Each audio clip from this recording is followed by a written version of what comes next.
क्या बांग्लादेश में इस्कॉन मुश्किलों में घिर गया है?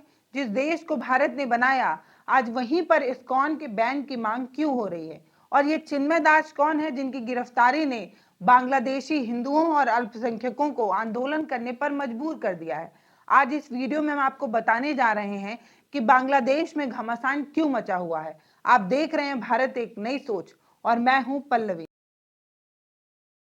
चिन्मय दास यही नाम है उस संत का जो बांग्लादेश में हिंदू अल्पसंख्यकों के खिलाफ हो रही हिंसा पर मोर्चा संभाल रखा है। शेख हसीना के ढाका छोड़ने के बाद हिंदू अल्पसंख्यकों की दुकानों पर, उनके घरों पर हमलों की खबरें लगातार आ रही हैं। पूर्व प्रधानमंत्री हसीना ने 28 नवंबर को एक ट्वीट भी किया था जिसमें उन्होंने कहा था कि एक धर्मगुरु को बेवजह ही गिरफ्तार कर लिया गया है, बिना देरी किए उनकी रिहाई की जानी चाहिए, इस तरीके का ट्वीट था।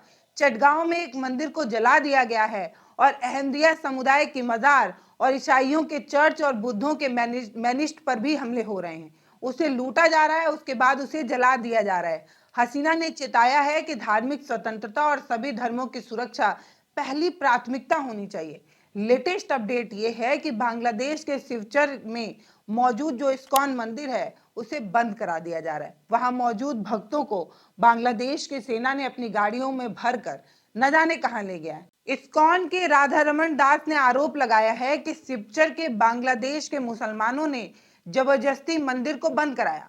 वहीं बांग्लादेश की सरकार ने इस्कॉन को बैन करने की मांग के बीच सभी अकाउंट को फ्रीज करने का भी आदेश दे दिया। इसमें वो अकाउंट भी शामिल थे जो चिन्मय दास से जुड़े थे।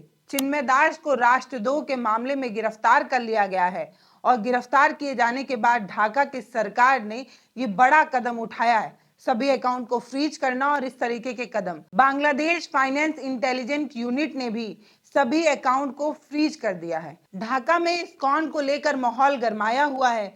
चिन्मय दास पर आरोप लग रहा है कि वो बांग्लादेश में अस्थिरता पैदा करना चाहते हैं, अपने आंदोलन को राजनीतिक रंग देना चाहते हैं। याद रखिएगा कि शेख हसीना को ढाका से भगाने के बाद उनकी पार्टी अवामी लीग के खिलाफ भी नोबेल पुरस्कार विजेता मोहम्मद यूनुस की सरकार ने जबरदस्त अभियान चलाया था। अवामी लीग ने भी छात्र शाखा को बैन कर दिया था। नेताओं के खिलाफ भी लगातार गिरफ्तारियां की जा रही थी।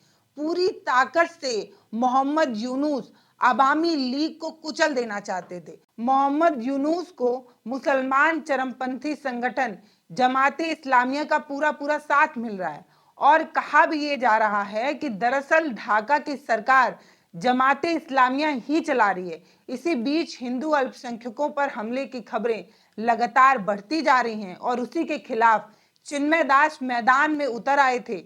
हिंदू बना मुसलमान का पूरा पूरा माहौल बनता दिख रहा था। चिन्मय कृष्णदास ब्रह्मचारी, जिनका असली नाम चंदन कुमार धर है, ये चटगांव के इस्कॉन मंदिर से जुड़े थे और बांग्लादेश में अल्पसंख्यकों की हिंसा के खिलाफ हिंदुओं और अल्पसंख्यकों की रक्षा के लिए सनातन जागरण मंच का गठन हुआ था।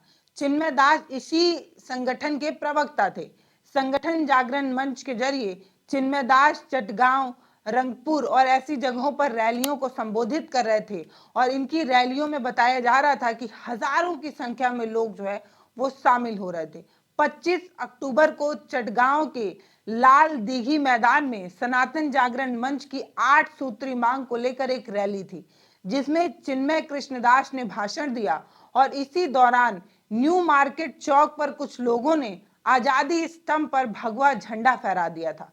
इस झंडे पर लिखा था आमी सनातनी और भगवा झंडा फहराए जाने के बाद बांग्लादेश नेशनलिस्ट पार्टी के नेता फिरोज खान ने चिन्मय दास के खिलाफ देशद्रोह का केस दर्ज कर दिया।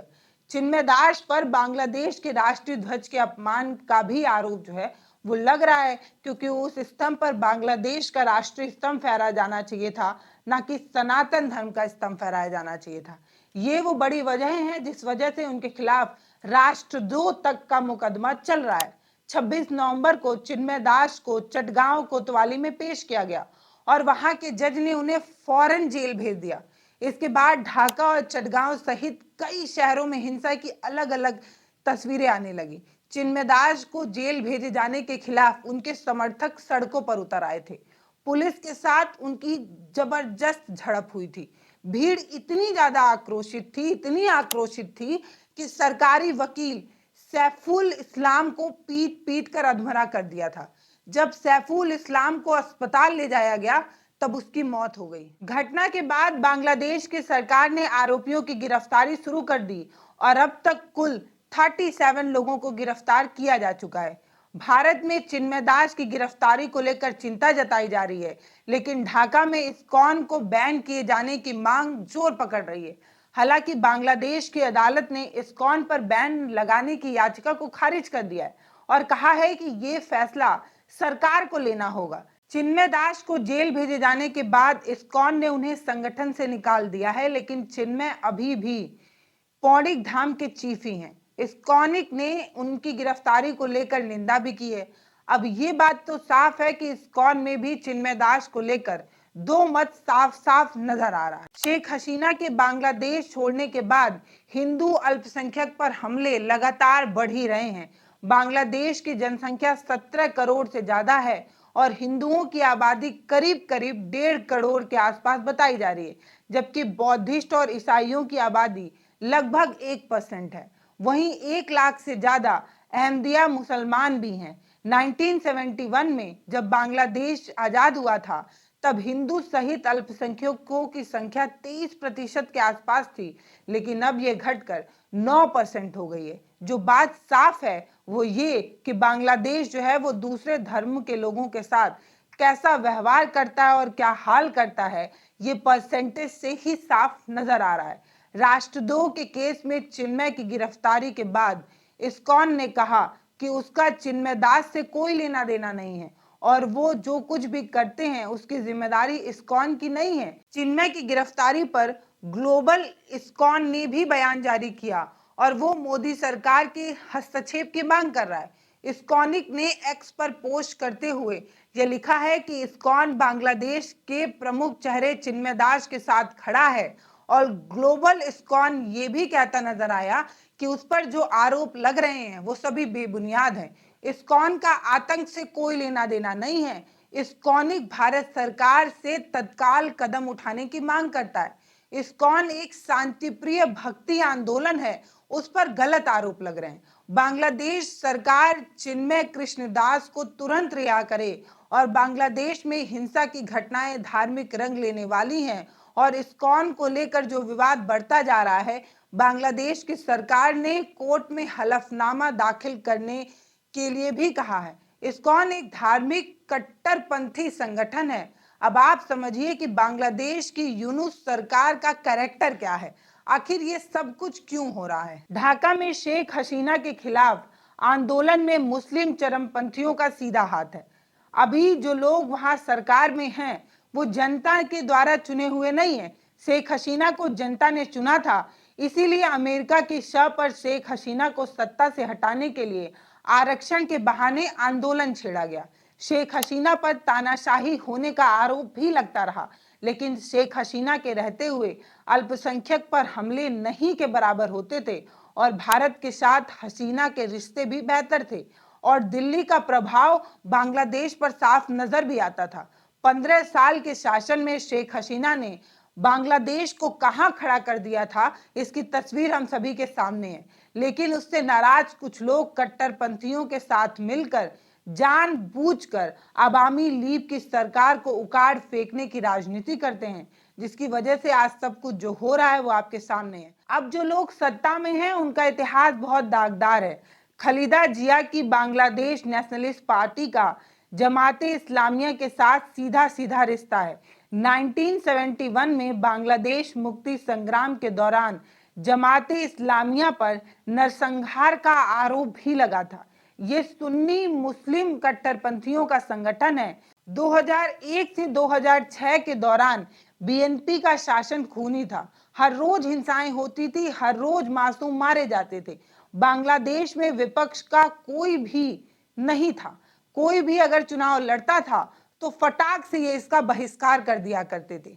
शेख हसीना ने जब 2024 की शुरुआत में चुनाव कराया था तब भी बीएनपी ने इसका बहिष्कार किया था, लेकिन अब मोहम्मद यूनुस को किसने सत्ता में बैठा दिया और अमेरिका की सतह पर अंतरिम सरकार का मुखिया कम सलाहकार जो है वो जमाते इस्लामिया के सलाह पर ही सरकार जो है वो चला रहा है। बांग्लादेश की मौजूदा सरकार में हिंदू अल्पसंख्यक सुरक्षित नहीं है, ये 3 महीने में ही पता चल रहा है। जिस तरीके से तस्वीरें आ रही हैं, आगे आने वाले दिन कैसे होंगे ये सिर्फ कल्पना ही की जा सकती है। पूरे देश में हिंसाएं हो रही हैं, अवामी लीग के नेताओं को टारगेट किया जा रहा है, यूनिवर्सिटी के छात्रों को, शिक्षकों को, सरकारी कर्मचारियों को दबाया जा रहा है, हिंदू, ईसाई और अहमदिया पर हमले भी हो रहे हैं। इन्हीं हमलों का परिणाम ये है कि चिन्मय दास के पीछे जनता का एक सैलाब उमड़ गया है। जनता उनके साथ खड़ी नजर आ रही है। अमेरिका की पिट्टू डाका सरकार के लिए ये चिंता की बात है कि अभी जो लोग प्रोटेस्ट कर रहे हैं वो सिर्फ और सिर्फ हिंदू अल्पसंख्यक हैं। अगर अवामी लीग के लोग भी उनके साथ सड़कों पर उतर जाएं तो समझ लीजिए कि बांग्लादेश की जो पैरासूट की सरकार है वो ढह जाएगी, भरभरा कर गिर जाएगी। इसीलिए कुर्सी संभालने के लिए मोहम्मद यूनुस ने अवामी लीग के छात्रों को भी बैन कर दिया है। जो अवामी लीग का छात्र संगठन जो उसकी शाखा थी उसे भी बैन कर दिया है। और अब ये सब जमाते इस्लामिया के इशारे पर कर रहा है, ये सबको पता चल चुका है। मोहम्मद यूनुस जब विदेश से ढाका पहुंचे थे तब उन्होंने कहा था कि 3 महीने के भीतर चुनाव होंगे, लेकिन अब तक 4 महीने बीत चुके हैं, अब तक चुनाव की तैयारी का कोई भी संदेश देखने को नहीं मिल रहा है। बांग्लादेश में धार्मिक टकराव की आहटें बढ़ती जा रही हैं। सबकी निगाहें चिन्मय दास और इस्कॉन के खिलाफ जमाते इस्लामिया के एक्शन पर टिकी हुई हैं। हमने आपको डिटेल वीडियो में ये बताने की कोशिश की है कि दरअसल वहां का माहौल क्या है, उसका इतिहास क्या है और अभी वहां पर क्या कुछ हो रहा है। आप कमेंट सेक्शन में जरूर बता सकते हैं कि आपको ये वीडियो कैसा लगा है। अगर जानकारी वाला लगा हो तो लोगों को शेयर करिए। हमारे चैनल को सब्सक्राइब कर हमारा मनोबल भी बढ़ा सकते हैं। बहुत बहुत धन्यवाद। जय हिंद।